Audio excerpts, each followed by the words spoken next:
Y me gustaría invitarlos a que abramos nuestra Biblia en Primera de Reyes, capítulo 19.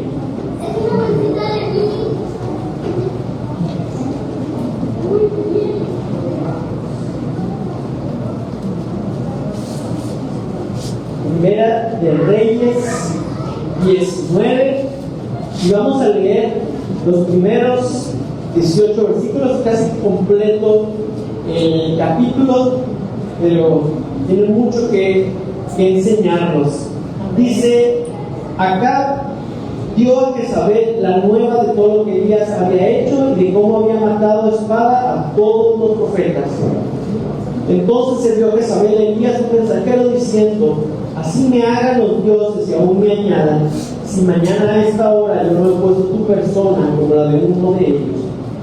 Viendo pues el peligro, se levantó y se fue para salvar su vida.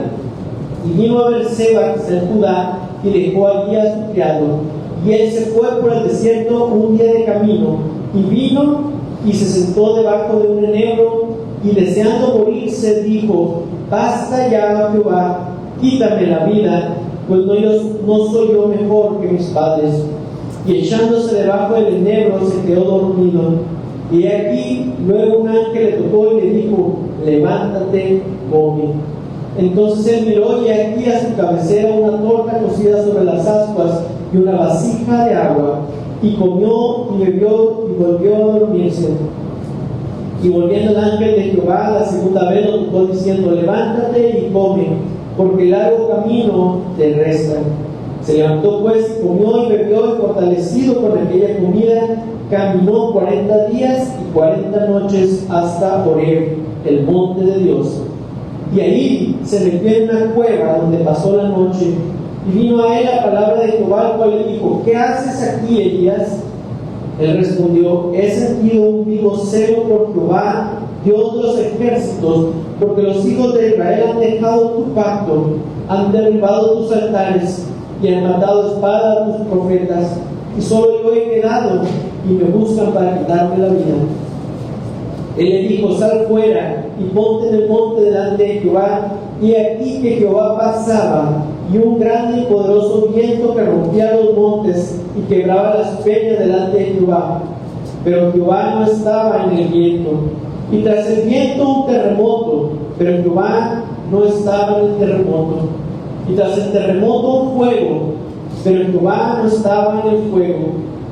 Y tras el fuego un silbo apacible y delicado.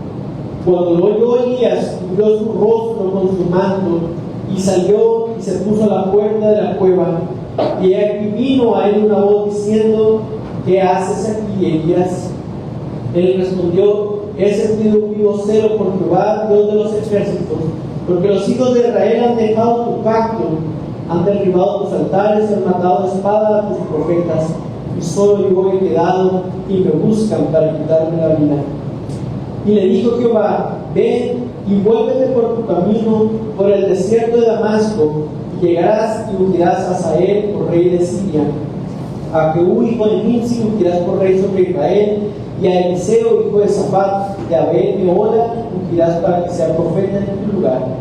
Y el que escapare de la espada de Hazael, Jehú lo matará, y el que escapare de la espada de Jehú, Eliseo lo matará.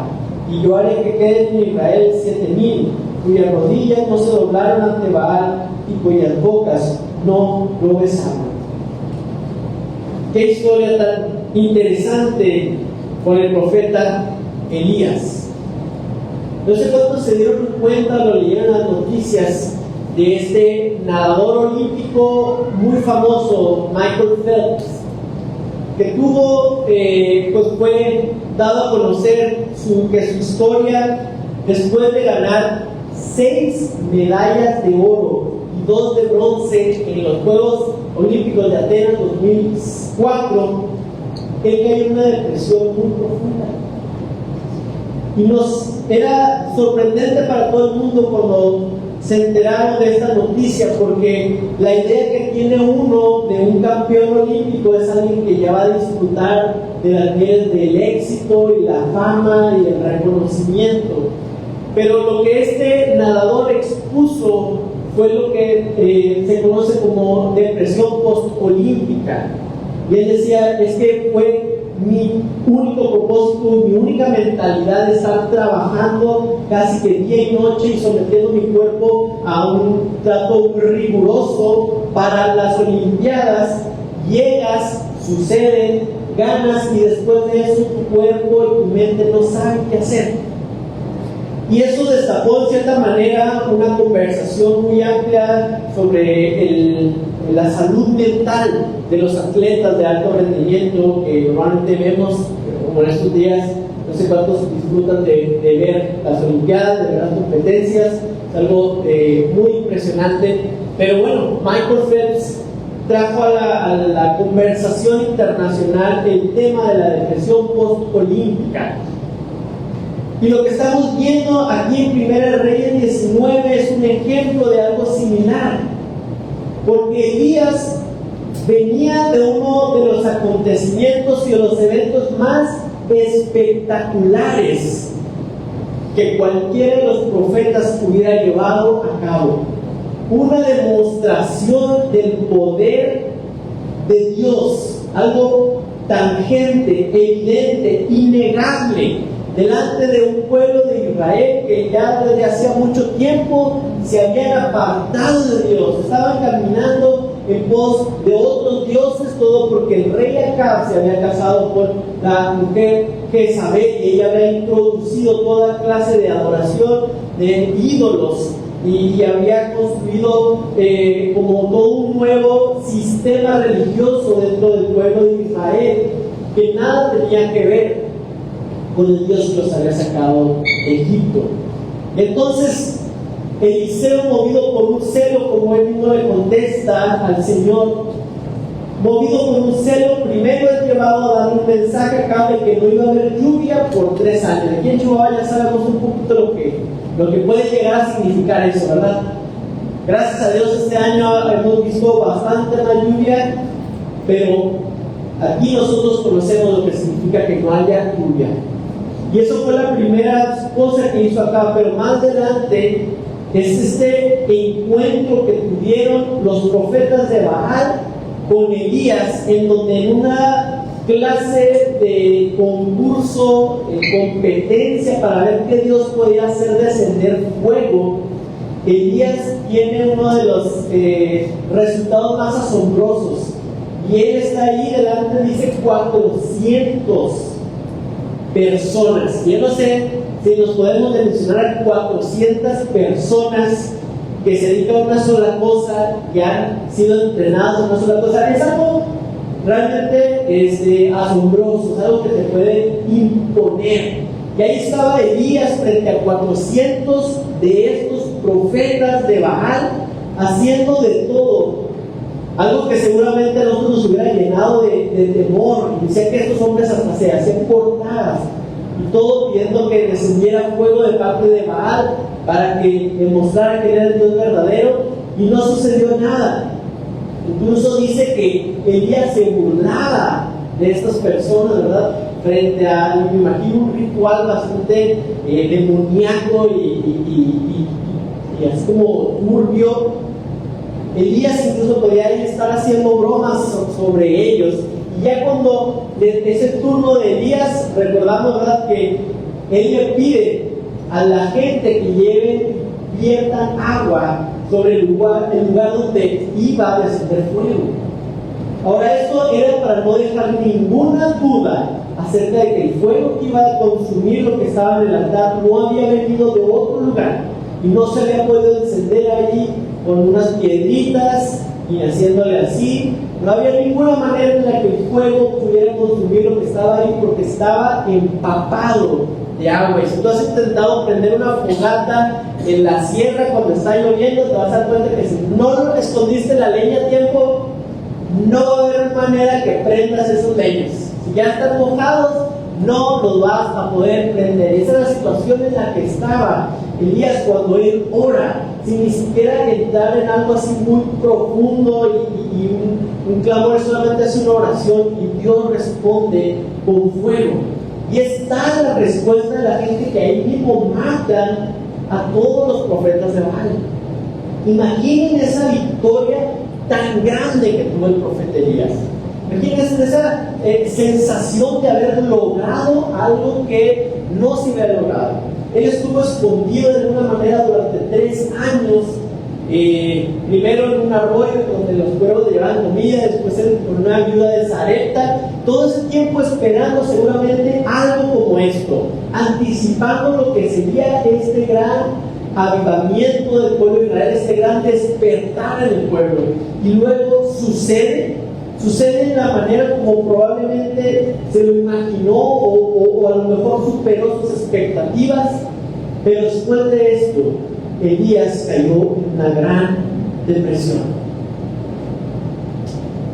Dice que él llegó a Berseba y dejó ahí a su criado. La verdad es que cuando leemos que Elías dejó o despidió a su criado, nos damos cuenta que él no tenía un criado porque tuviera mucho dinero. Él tenía un criado porque era un profeta. Entonces, el despedir a su criado seguramente significa que él estaba dejando, abandonando, renunciando a su puesto como profeta.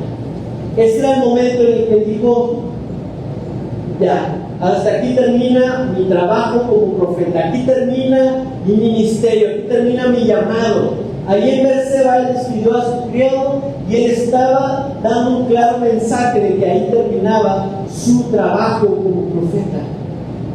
Y aún más, él llegó a tener pensamientos suicidas, ¿verdad? Pensamientos de sentir que su vida ya no valía nada.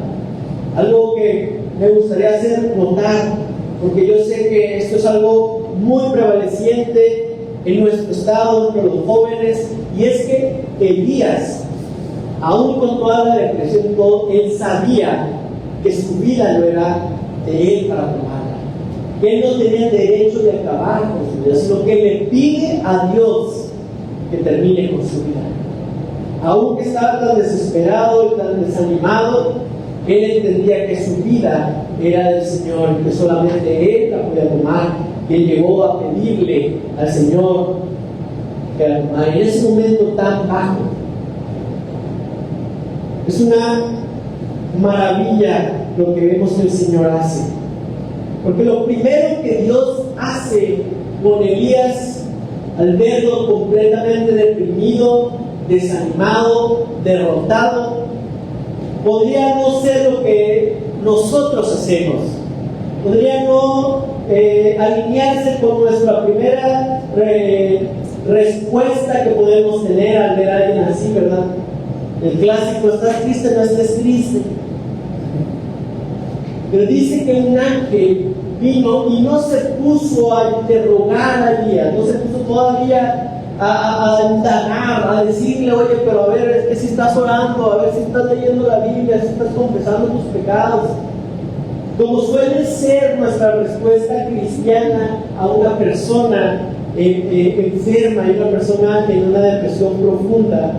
Pero lo que me llama la atención es lo que el Señor hace, es que lo primero que hace un ángel es solamente cocina para él y le permite descansar. De alguna manera podemos ver que lo sirve a este hombre, sin interrogatorios, sin pláticas para tratar de animarlo, solamente cocina para él y le permite que descanse. Y después, 2 veces hacer lo mismo, le dice que le espera un largo camino. Y en verdad era un largo camino, fueron 40 días y 40 noches, lo mismo que Jesús estuvo en el desierto. Y él caminó probablemente sin comer nada y llegó al monte Horeb.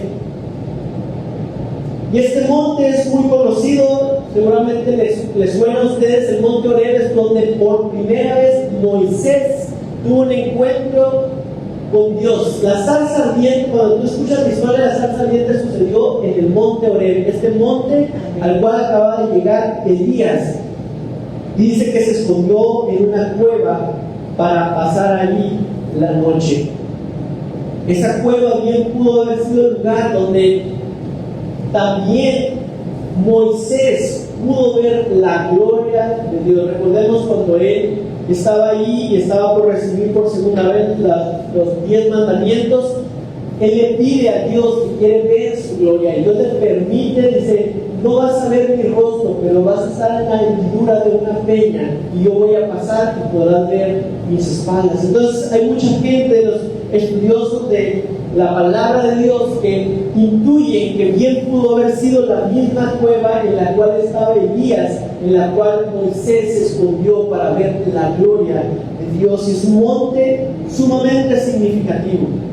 Al día de hoy, los expertos no pueden ponerse de acuerdo cuál es ese monte. Solamente se imaginan que está en alguna parte de la península del Sinaí, y tienen varios lugares en que se imaginan, pero no hay un lugar exacto. Qué interesante sería poder saber cuál es ese monte y poder estar ahí, porque sin duda fue un monte muy significativo, fue un monte donde la presencia de Dios se hizo manifiesta.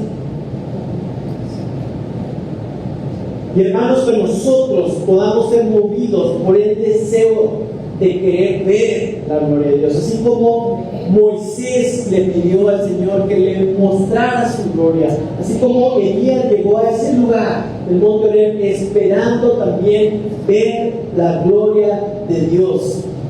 Elías quería tener un encuentro con aquel que lo había llamado, porque estaba tan desanimado y no sabía hacia dónde ir.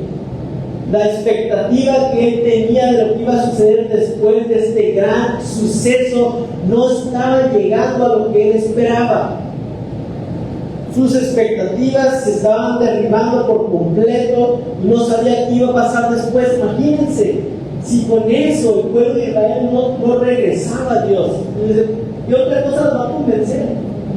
Si fuego descendiendo del mismo cielo a la vista de todo el pueblo, quemando una ofrenda completamente empapada, dice que el fuego incluso empezó a consumir las piedras del altar, y ni aún así tuvo el efecto que Elías estaba esperando. Y dijo: entonces nada lo va a hacer, nada lo puede hacer. Y hermanos, nosotros en nuestro momento en el cual vivimos, muchas veces tenemos ese interrogante y quisiéramos que Dios se revelara de una manera más latente, más convincente. Nos cuestionamos por qué Dios es invisible, por qué Dios no se revela a la gente, por qué no sucede de esta u otra manera. Y la gente que no cree en Dios a veces levanta su voz y dice: si Dios se demostrara, si Dios nos dejara evidencia contundente de su existencia, creeríamos en Él. ¿Pero eso es cierto? ¿Será acaso cierto, hermanos? ¿No está registrado en la Biblia momentos en los cuales Dios se reveló de una manera física, innegable para toda la gente, y no ocasionó el efecto que nos imaginábamos o que la gente en ese momento se imaginaba que iba a suceder? Hay una razón por la cual el Señor, Dios, ha decidido que sea por medio de la fe, de una convicción de lo que no pueden ver tus ojos, que tú puedas poner tu confianza en Dios. Que no necesitemos una demostración física, que no necesitamos una prueba contundente, un ejercicio científico que se pueda repetir para poner nuestra confianza en Dios y reconocerlo como el Dios que hizo los cielos y la tierra, sino que nuestra fe, nuestra convicción y la evidencia de su carácter sea suficiente para poner nuestra fe en Él. Amén.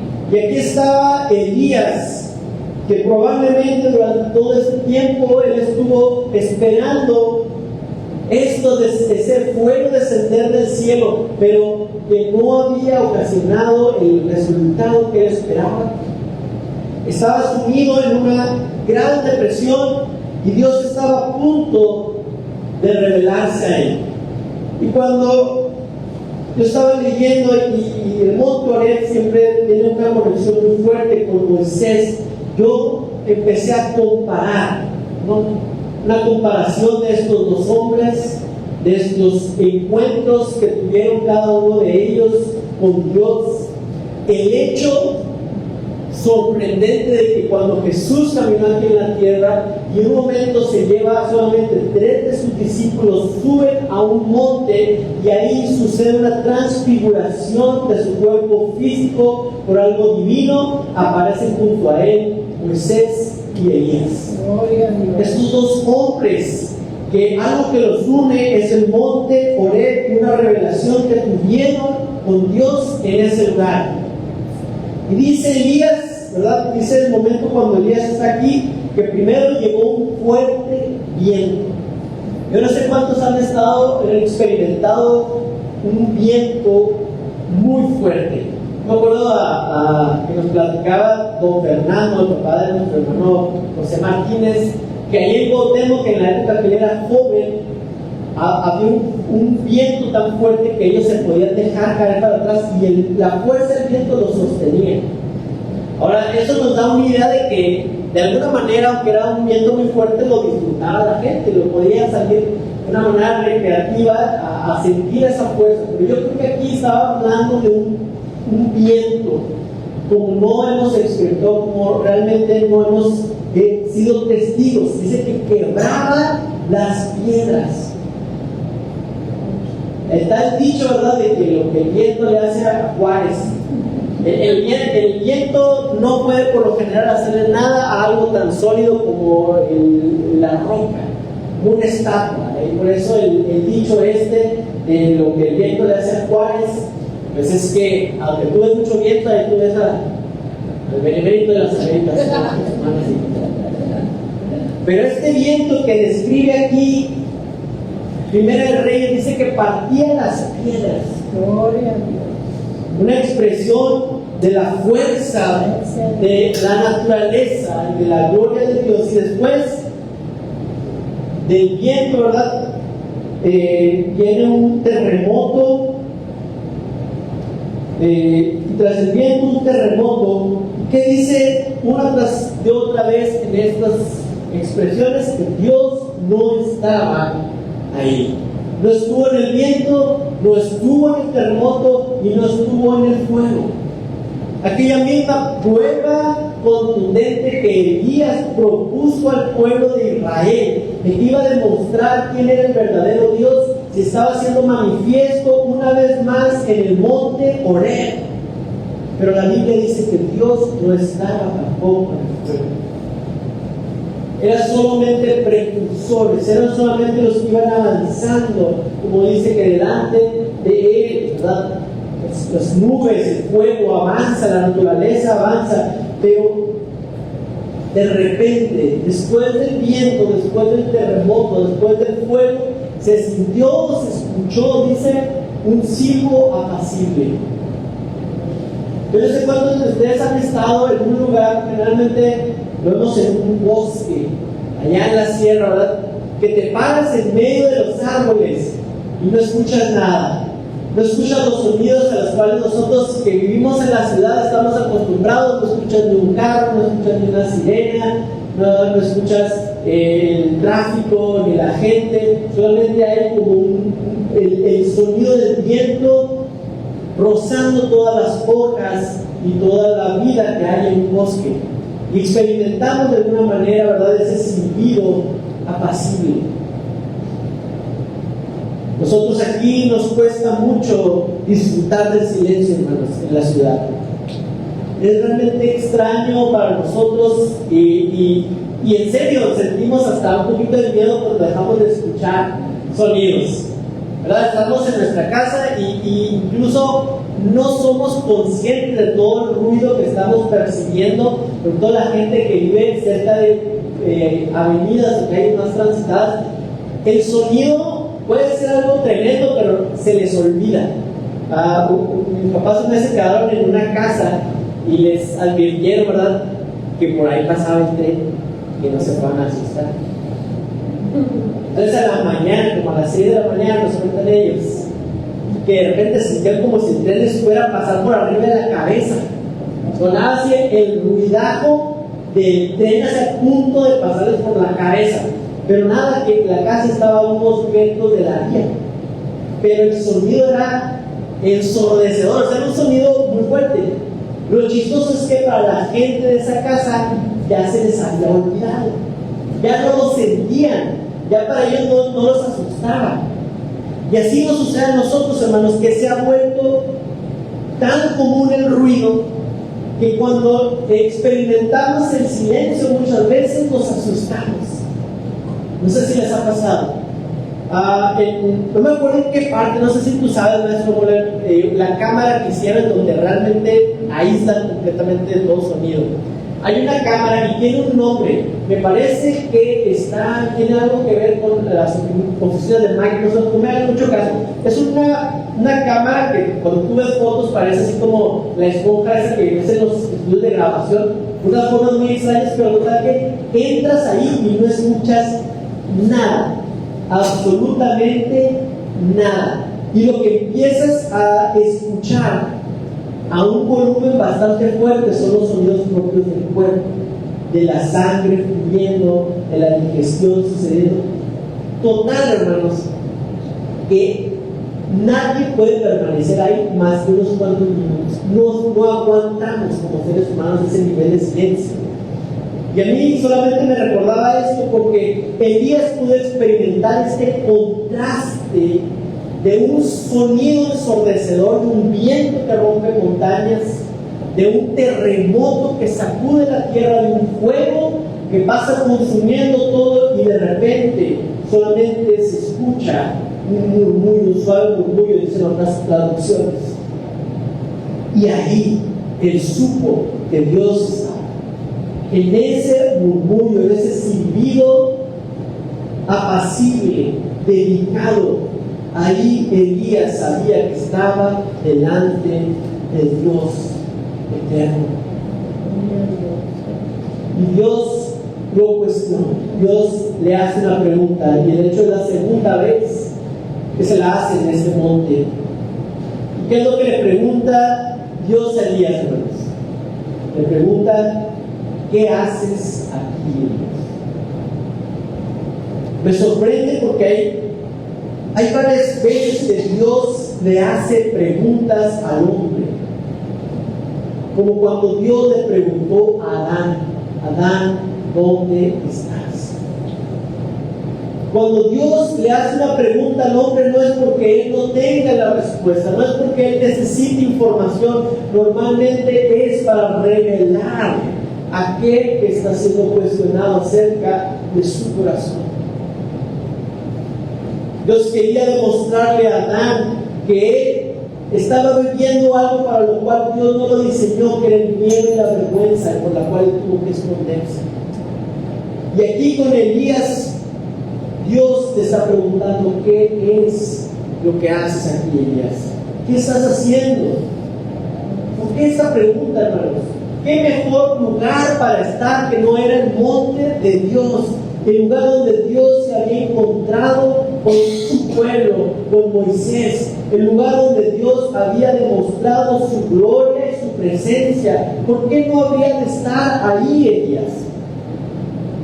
Cuando él recibió la fuerza por el alimento, ¿verdad?, que le preparó el ángel, ¿a dónde más se iba a dirigir? ¿A dónde más podía ir? Él fue al lugar que él conocía que era la presencia de Dios. Él fue al lugar donde sabía que la presencia de Dios se había hecho manifiesta. Él estaba abogando y él tenía un celo porque el pueblo de Israel volviera a la ley del Señor. Y cuando él se vio en la necesidad de tomar una elección, él dijo: yo voy a ir al lugar donde Dios dio la ley. Yo voy a ir a la fuente, yo voy a ir a la causa. Así que Dios te pregunta, y para mí es muy extraño, ¿verdad? ¿Qué haces aquí, Dios? La verdad es que no había, no puedo yo pensar un mejor lugar para Elías para estar que el monte Horeb, en el lugar donde Dios se había hecho manifiesto. Pero Dios le pregunta: ¿qué haces aquí? Cuando vemos la historia de Elías, hermanos, vemos que es un hombre, la Biblia en el Nuevo Testamento más adelante lo describe como un hombre sujeto a pasiones, un hombre, podemos imaginar, temperamental, un hombre muy apasionado, con un vivo celo, alguien que probablemente era de un carácter que normalmente catalogamos como alguien de carácter fuerte, ¿no? Medio explosivo, alguien que muy valiente. Y Dios se decide manifestarse a él en un silbido apacible. Y esto me llama la atención porque, contrastándolo con Moisés, una persona que vez tras vez dijo: Señor, ni siquiera para hablar soy bueno, que la Biblia lo describe como el hombre más manso sobre la tierra. Cuando él tiene un encuentro con Moisés, dice que el monte humeaba. Podemos ir a Hebreos 12, 18. Vamos a ver cuál es la imagen de lo que sucedió en el monte Horeb. Ese mismo monte en el cual estaba Elías tiempo después. ¿Cómo lo describe y cuál era el concepto, verdad? Que al menos el pueblo de Israel desde la época de Moisés tenía en el monte Horeb. Dice el versículo 18: porque no os habéis acercado al monte que se podía palpar, o sea, está hablando del monte Horeb, y que ardía en fuego, a la oscuridad, a las tinieblas y a la tempestad, al sonido de la trompeta y a la voz que hablaba, la cual los que la oyeron rogaron que no se les hablase más, porque no podían soportar lo que se les ordenaba. Si aún una vez se tocar el monte, será apedreada o pasada con dardo. Y tan terrible era lo que se veía que Moisés dijo: estoy espantado y temblando. La presencia de Dios siempre va a producir un efecto de temor, de alguna manera, porque nosotros no nos imaginamos. Nosotros entendemos el miedo a la muerte, entendemos lo que significa que nos hemos puesto un susto, que sentimos que vamos a perder la vida, pero el temor de saber que estamos frente a aquel que nos dio la vida, aquel que le pertenece mi vida. Es lo que experimentaron estos hombres. Pero vemos a Moisés experimentando, a él sí, la presencia de Dios con un terremoto, con truenos, con un sonido de trompeta. Y a Elías experimentando la presencia de Dios en un silbido apacible. ¿Por qué? ¿Por qué Dios decide hacer algo con un hombre y otra cosa completamente con alguien más? Moisés dice que él tartamudeaba. Dios lo envió y le dijo: yo voy a estar contigo para hablar delante del faraón, y él no quiso. Dios dijo: bueno, ahí está tu hermano Aarón, que es elocuente, llévatelo a él y que él hable. Y Elías, por todo el contraste, hermanos, estaba delante de 400 sacerdotes que estaban respaldados por todo el poder del reino de la reina Jezabel. Y estaba ahí, y él incluso podía ir y sacar su repertorio de los chistes. Una persona sumamente valiente, opuesto de alguna manera a Elías, pero a Moisés. Estaba una persona con temperamentos completamente diferentes, alguien que era muy temeroso, alguien que era humilde, acallado, como podemos ver que dice que fue Moisés, y Elías, un hombre muy temperamental. Y Dios se manifiesta de una manera completamente, pareciera diferente. Porque el hecho que la Biblia mencione que Dios no estaba en el viento, que Dios no estaba en el terremoto, que Dios estaba en el fuego, no significa que Él nunca esté ahí. Eso no contradice, ¿verdad?, que Dios se puede manifestar como un trueno, que Dios se puede manifestar como fuego. A mí me encanta el himno de Señor mi Dios, cómo describe la gloria de Dios en la naturaleza, ¿verdad? Al caminar por los montes y los valles, al ver el sol en la parte más alta, en su cenit, al escuchar los truenos, las tormentas, ahí estamos experimentando la gloria de Dios. Pero lo que yo veo, hermanos, y lo que al estudiar aquí, lo que estaba atravesando Elías, es que Dios muchas veces va a desafiar tu concepto que tienes sobre Dios. Los paradigmas se llaman. Los paradigmas son las ideas y conceptos que ya se han solidificado en tu mente y tú crees que las cosas deben ser de cierta manera. Y nosotros como hombres, nuestra mente finita, necesitamos paradigmas, necesitamos hacer sentido del mundo que nos rodea. Y en ese tratar de hacer sentido del mundo que nos rodea, queremos tratar de hacer sentido del Dios que nos creó. Es una expresión hasta cierto punto natural. Bueno, yo quiero conocer a Dios, yo quiero entenderlo, yo quiero comprenderlo. Él se manifiesta así, Él habla así, Él hace este tipo de cosas. El problema es que una y otra vez desde la Escritura hasta nuestros días, hermanos, Dios siempre llega y rompe nuestros paradigmas. Amén, gloria a Dios. Para una persona que es muy iracunda, muy explosiva, Dios le va a hablar a través de un silbo apacible y lo va a empujar a esa mansedumbre que hubo en el Cordero. Pero una persona que es sumamente pasiva y tranquila, ecuánime, Dios lo puede tratar con el fuego y con los truenos de su presencia para animarlo a que despierte en él esa parte de el león. No quiere decir que Dios quiere hacernos a todos iguales. Pues es que Dios quiere que todos seamos así muy tranquilitos y mansos. Y yo creo que eso es uno de los errores en los cuales la gente que se va por esa vida monástica y de ser todos monjes, ya sean católicos o budistas, o sea, como conformar a todos a ser de una sola manera. Y lo que vemos que Dios hace es que Dios toma y te llama en el lugar en el cual tú estás y te va a llevar, te va a confrontar con algo nuevo. Dios necesita hombres y mujeres que respondan a su llamado en todos los espectros de la vida social y política del mundo. Dios no quiere que todos sean del mismo partido, Dios no quiere que todos sean de una sola manera de pensar. Aunque queramos verlo así, aunque para nosotros es más sencillo ver la vida desde solamente un punto de vista. Para los que son más conservadores, para los que son más liberales, quisiéramos que Dios dijera: yo estoy con este partido político, yo estoy con este lado, yo estoy con esta manera de pensar, yo estoy con este sistema. Pero Dios una y otra vez viene y rompe paradigmas. A los que están más cargados hacia el lado conservador les va a hablar acerca de lo que Dios quiere hacer en lo liberal. A los que son más liberales, Dios quiere mostrar lo que significa lo conservador y lo antiguo.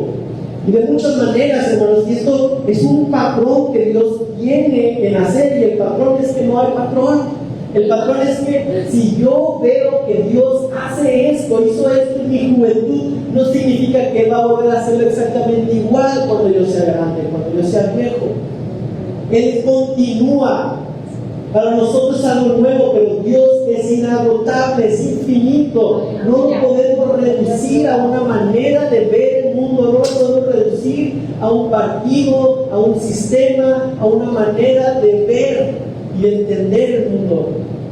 Por eso Moisés, un hombre manso, un hombre temeroso, en la revelación en el monte Horeb fue con sonido de trompeta, con truenos, con terremotos, y con Elías fue un silbo apacible y delicado. Hermanos, Dios no se adapta al hombre, está esperando que el hombre pueda adaptarse a él. De hecho, lo que continúa, ¿verdad?, diciéndole a Elías, le dice: levante y ve a ungir. Primero lo manda a ungir a un rey de una nación extranjera. ¿Qué tenía que ver Elías con el rey de Siria? ¿Qué de espiritual hay ahí? ¿Verdad? A veces pensamos, y Elías a lo mejor tenía su plan, su esquema, su cronograma de cómo deberían suceder las cosas. Primero va a ser la sequía durante 3 años y después una manifestación gloriosa y después todo el pueblo de Israel se va a volver. Pero Dios tenía otro plan. Amén. Solamente que no era el plan de Elías. Y así muchas veces nos va a pasar a nosotros, hermanos. Y tenemos que estar listos para cuando Dios nos pregunta, ¿qué haces aquí?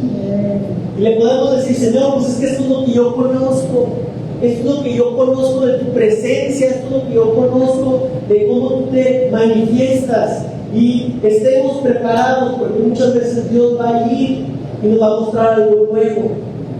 Dios va a mostrar algo diferente. Dios nos va a mostrar su inagotable fuente de recursos, hermanos.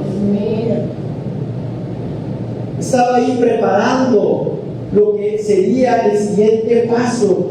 Iba a ser un rey, ¿verdad? Hazael. ¿Verdad?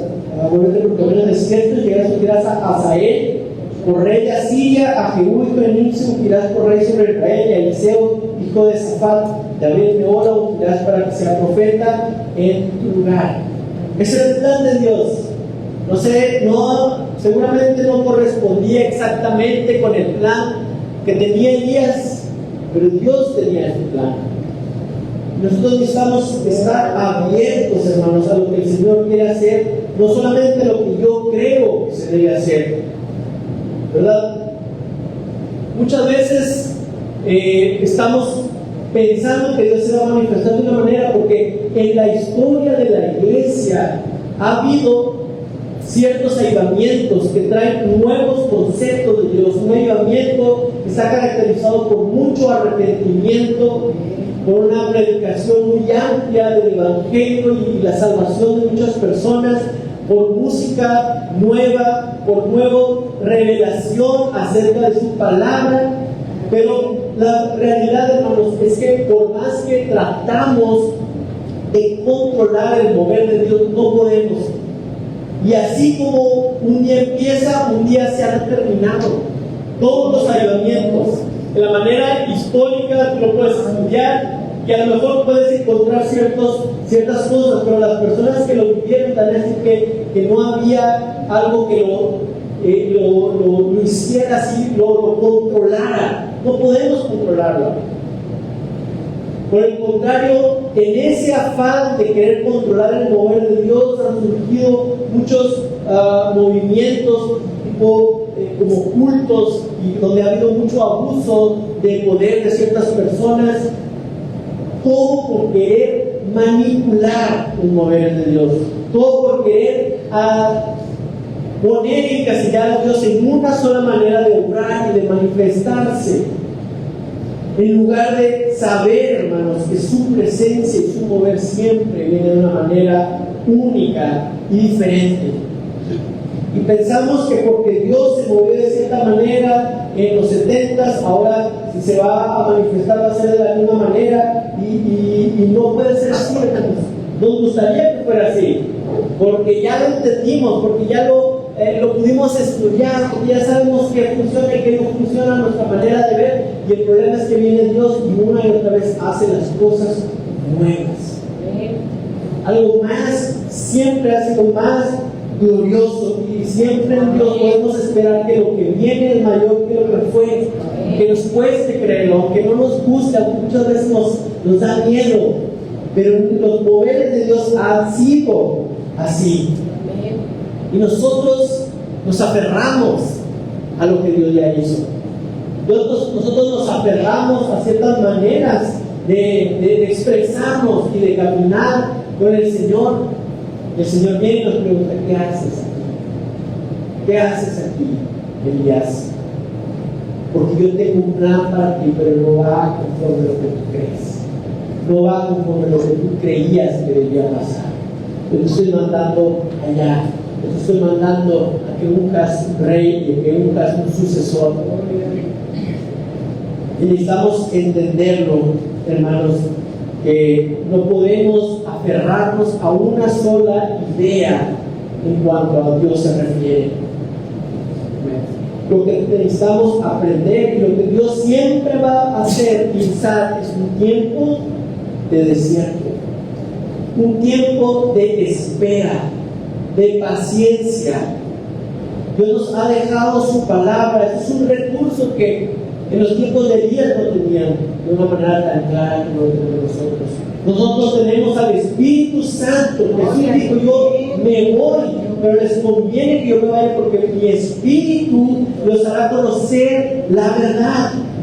Es algo que no estaba en el tiempo de Elías, no estaba en el tiempo de Moisés, no estaba en el tiempo de los reyes. Pero hoy la iglesia de Cristo Jesús cuenta con ese recurso.